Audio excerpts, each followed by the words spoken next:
वहां जो वीडियोस जो तस्वीर सामने आ रही हैं वो पूरे पाकिस्तान के लिए शर्मिंदगी का बायस बन रही हैं। बहुत बड़ा जख्म है पाकिस्तान की साइकी पे, पाकिस्तानी की साइकी पे ये रहेगा।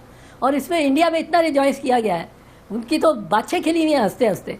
अब क्या करते हैं, उनका हाथ पकड़ते हैं और छोड़ते नहीं, और फिर उनको जबरदस्ती गले लगा रहे हैं। जबरदस्ती वो तो ये अपनी जगह खड़े हैं, वो जरा नहीं हिल रहे। अब जरा ये देखें, जिल्लत ये आपको सुनाई दे रही है, जिल्लत ये कोशिश करेगा गले लगने की, लेकिन अर्दगान ने लिफ्ट ही नहीं कराई। हम अपने मुल्क में ही चढ़ दौड़े हैं, जो दुश्मन हमारा खुश हो रहा है कि क्या वजह है कि नरेंद्र मोदी की पॉपुलैरिटी में दिन ब दिन इजाफा क्यों होता जा रहा है। अभी पपुआ न्यू एक कंट्री है, उसके प्राइम मिनिस्टर ने नरेंद्र मोदी का अपने मुल्क में इस्तकबाल किया, उनके पैर छूकर, बाकायदा तौर पर झुककर। ऐसा हमने आज तक तारीख में नहीं देखा कि एक प्राइम मिनिस्टर ने दूसरे मुल्क के प्राइम मिनिस्टर का इस तरह से इस्तकबाल किया हो। जब आर्मी सतह के दो लीडर मिलते हैं तो सूरत हाल और होती है, और जब एक बैगर मिलता है तो उसके साथ सूरत हाल डिफरेंट होती है। ये आपने देख लिया। हम कहाँ रह गए, हम मांग मांग के थक गए और सिर्फ इलेक्शन तो खेलते रहे। प्रॉब्लम ये आई है कि 1947 से लेके आज तक हमने अपनी सिम्मत को दुरुस्त करने का सोचा नहीं है। फिर उसके बाद हम बात करें तो ऑस्ट्रेलिया के प्राइम मिनिस्टर कह रहे हैं कि नरेंद्र मोदी जो है वो बॉस हैं। कि क्या वजह है, नरेंद्र मोदी दिन ब दिन तमाम कंट्रीज के जो पीएम हैं उनके दिलों में घर करते जा रहे हैं। अब लोग तरह तरह के तबसरे कर रहे हैं कि जी जरूरत क्या थी जाने की, फिर या अनइनवाइटेड चले गए हैं। यानी वो नजर आ रहा है कि जो कुर्सियों की पहली रो है, पहली लाइन है, उसमें है ही नहीं शहबाज शरीफ साहब, उससे पीछे बैठा।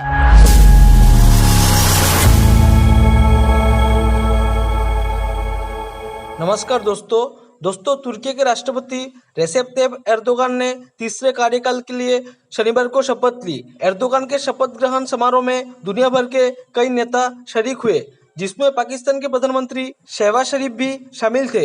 शपथ ग्रहण से ठीक पहले एर्दोगान ने सभी विदेशी मेहमानों को गले लगाकर उनका स्वागत किया। इस दौरान पाकिस्तान के प्रधानमंत्री शहबाज शरीफ ने भारत के प्रधानमंत्री नरेंद्र मोदी की नकल करते नजर आए। पाकिस्तानी प्रधानमंत्री शहबाज शरीफ ने तुर्की के राष्ट्रपति रेसेप तैयब एर्दोगान को गले लगाने की कोशिश की, लेकिन एर्दोगान ने शहबाज शरीफ को अनमरे ढंग से सिर्फ कंधे से कंधे लगाकर दूर कर दिया। इसी का वीडियो सोशल मीडिया पर तेजी से वायरल हो रहा है। पाकिस्तान समेत पूरी दुनिया में इसे शहबाज शरीफ की बेइज्जती के तौर पर देखा जा रहा है और कई लोगों ने शहबाज शरीफ के हरकतों का मजाक भी उड़ाया। चलिए दोस्तों, इसी पर आगे पाकिस्तानी मीडिया के रिएक्शन देखते हैं। पहलू भी है कि जहां हुकूमत की चलती नजर नहीं आती। चंद मिसालें मैं आपके सामने रखूंगा, बड़ी बड़ी जो हाल ही में हुई हैं। 3 बातें हम देखेंगे कि वहां हुकूमत की नहीं चली है, हुकूमत बड़ी परेशान है, उस पर कोशिश तो कर रही है लेकिन बात बन नहीं रही। अब उसी लिहाज से आप देखिए कि पहली चीज, इन 3 वजूहात से पहले आप देख लें कि कितना कंफ्यूज जिसका लीडर होगा, यानी जो लीड कर रहा होगा हुकूमत को, उसका हाल ये होगा तो वो क्या हुकूमत होगी जिसका लीडर ही बुखलाया होगा। बात कर रहा हूं प्राइम मिनिस्टर की, शहबाज शरीफ की। तुर्किया चले गए जनाब अचानक के तैयब उर्दवान साहब दोबारा सदर का इंतखाब जीते हैं वहां पर तुर्की में, तो अब वहां पर जनाब पहुंचे हैं शहबाज शरीफ साहब, और वहां जो वीडियोस जो तस्वीर सामने आ रही हैं वो पूरे पाकिस्तान के लिए शर्मिंदगी का बायस बन रही हैं। अब लोग तरह तरह के तबसरे कर रहे हैं कि जी जरूरत क्या थी जाने की, फिर या अनइनवाइटेड चले गए हैं। यानी वो नजर आ रहा है कि जो कुर्सियों की पहली रो है, पहली लाइन है, उसमें है ही नहीं शहबाज शरीफ साहब, उससे पीछे बिठाया हुआ है। एक तस्वीर में तो नजर आ रहा है। फिर एक वीडियो है जो खुद मरियम औरंगजेब साहिबा ने शेयर की है, वज़ीर इत्तलात और नशियात वो भी गई हैं, तो उसमें नजर आ रहा है कि शहबाज शरीफ साहब मिलते हैं तैयब उर्दवान से। अब बाकायदा उसमें नजर आ रहा है कि वही जो शहबाज शरीफ का अंदाज होता है कि जबरदस्ती मिलने का, हाथ पकड़ लिया तो अंदर खींच लिया, ऐसे बाजू में हाथ डाल दिया, वो अजीबोगरीब हरकतें। अब क्या करते हैं, उनका हाथ पकड़ते हैं और छोड़ते नहीं, और फिर उनको जबरदस्ती गले लगा रहे हैं। जबरदस्ती वो तैयब उर्दवान अपनी जगह खड़े हैं, वो जरा नहीं हिल रहे। माजी में कुछ और वीडियो शेयर हो रही हैं, बहुत से सोशल मीडिया पे बहुत से लोग बात कर रहे हैं कि एक वो दौर था, एक ये दौर है। तो बहरहाल अब ये मामला चल रहे हैं जी।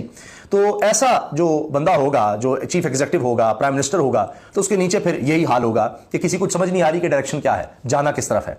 हाँ, सिर्फ इस तरफ ध्यान जरूर है कि अच्छा जी वो फला खातून के हवाले से प्रेस कॉन्फ्रेंस कर दो, ये कर दो, वो कर दो, और अब उल्टा लेने के देने पड़ रहे हैं। हमारे यहाँ मुल्क के अपनी फौजों पे चढ़ दौड़ो, जो कुछ आपसे होता है फौज के चीफ के खिलाफ कह दो कि मुझे कत्ल करने वाले हैं, और साथ कोई तो तरीका कार होता है। मैंने तो कभी अपनी लाइफ किसी जमहूरी मुल्क में नहीं देखा। आप इंडिया में बता दें, आप यूके में बता दें, आप अमेरिका में बता दें, कभी किसी अपोजिशन लीडर ने यह भी कहा है। हम अपने मुल्क में ही चढ़ दौड़े हैं, जो दुश्मन हमारा खुश हो रहा है कि दुश्मन ने जो कर सका हर उस तरह सी बात को, और फिर हमने मुल्क में रिजल्ट क्या दिया हम सब ने।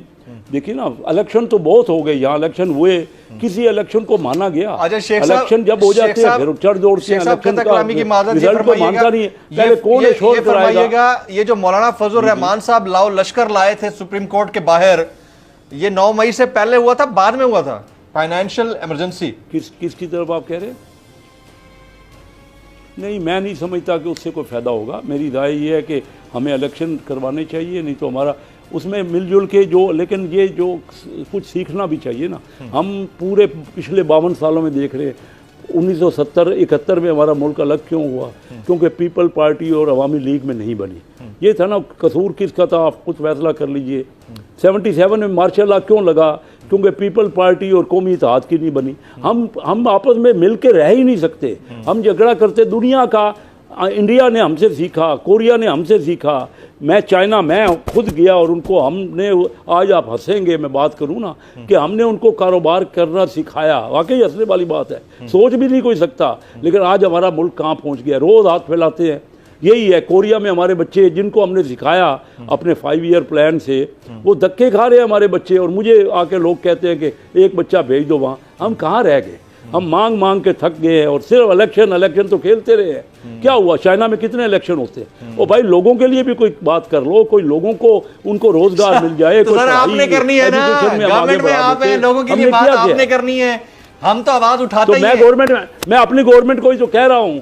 और मेरे भाई गवर्नमेंट में मैं हूँ, लेकिन गवर्नमेंट का मतलब ये तो नहीं है इम्प्लीमेंट ही कोई नहीं कर रहा ना। गवर्नमेंट में मैं हूँ, लेकिन जितने नेशनलाइज इदारे हैं ना, तमाम तवज्जो से बात सुन लें, तमाम नेशनलाइज इदारे घाटे में हैं और तमाम पार्टियां आके एक दूसरे से लड़ाई करती हैं। मैं अपने बच्चों को जो है वो पेट्रोल पिलाऊंगा और मुझे शर्म आनी चाहिए। वाकई जब मैं अपने बच्चों को दूध की जगह पेट्रोल पिलाऊंगा तो मुझे शर्म आनी चाहिए। आलू 17.22% महंगा हो गया, 15.73% गुड़ महंगा हो गया, चिकन 11.31% महंगा हो गया, मुझे शर्म आनी चाहिए। अंडे जो है वो 7.1% महंगे हो गए, मुझे शर्म आनी चाहिए। मैदा जो है वो 6.4% महंगा हो गया, मुझे शर्म आनी चाहिए। चावल 1.99% महंगा हो गया, मुझे शर्म आनी चाहिए। दाल मूंग 1.66%, दाल चना 1.66%, दाल मसूर 1.6%। देहातों में महंगाई जो है वो इससे भी बढ़ गई, मुझे यकीनन शर्म आनी चाहिए। शहर में रहते हुए फिर तहसील मुझे मिल जाएगी, मुझे देहात में रहते हुए शर्म आनी चाहिए। आलू 25.3% महंगा हो गया, चिकन 9.36% महंगा हो गया, जो मिल्क पाउडर है वो 6.6% महंगा हो गया, मुझे शर्म आनी चाहिए। अंडे 6.58